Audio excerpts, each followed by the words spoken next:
भारतले नेपालको जग्गा मात्र हैन, नेपालले पनि भारतको जग्गा धेरै ठाउँमा मिचेको छ।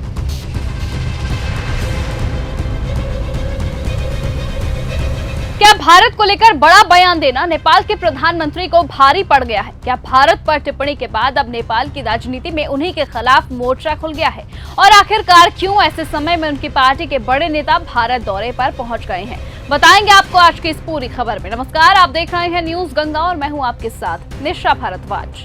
नेपाल की राजनीति में इन दिनों जबरदस्त हलचल देखने को मिल रही है। एक तरफ प्रधानमंत्री बालेन शाह अपने एक विवादित बयान को लेकर अपने ही देश में घेरते हुए नजर आए हैं, तो दूसरी ही तरफ उनकी पार्टी के प्रमुख नेता और पूर्व उप प्रधानमंत्री रवि भारत दौरे पर पहुंच चुके हैं। दरअसल हाल ही में सीमा विवाद को लेकर दिए गए एक बयान के बाद नेपाल में राजनीतिक विवाद खड़ा हो गया। विपक्षी दलों ने बालेन शाह पर सवाल उठाए और उनके बयान को लेकर सरकार से जवाब मांगा, लेकिन अब इसी बीच जो घटनाक्रम सामने आया उसने सभी का ध्यान अपनी ओर खींच लिया। नेपाल की सत्ताधारी पार्टी आरएसपी के अध्यक्ष रवि लामिछाने 5 दिवसीय भारत दौरे पर दिल्ली पहुंच गए हैं। यहां उनकी मुलाकात भारत के कई वरिष्ठ नेताओं और अधिकारियों से प्रस्तावित है। राजनीतिक जानकार ये मानते हैं कि ये दौरा सिर्फ औपचारिक नहीं है, इसे भारत और नेपाल के बीच संवाद बनाए रखने और नए राजनीतिक रिश्तों को मजबूत करने की कोशिश के रूप में देखा भी जा रहा है।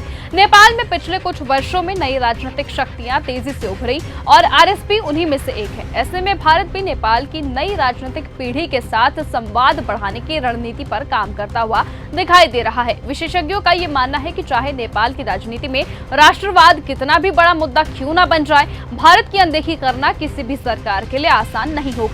ऐसे में दोनों देशों के बीच खुली सीमा, व्यापार, रोजगार, धार्मिक और सांस्कृतिक रिश्ते इतने गहरे हैं कि संवाद की आवश्यकता हमेशा बनी रहती है। अब सबसे बड़ा सवाल यही है कि क्या बालेन शाह के बयानों से पैदा हुई दूरी को उनकी पार्टी के नेता भारत आकर कम करने की कोशिश कर रहे हैं, या फिर यह सिर्फ एक सामान्य राजनीतिक यात्रा है। फिलहाल इस दौरे ने इतना जरूर संकेत दे दिया कि भारत और नेपाल के रिश्तों में संवाद के दरवाजे अभी भी पूरी तरह से खुले हुए हैं।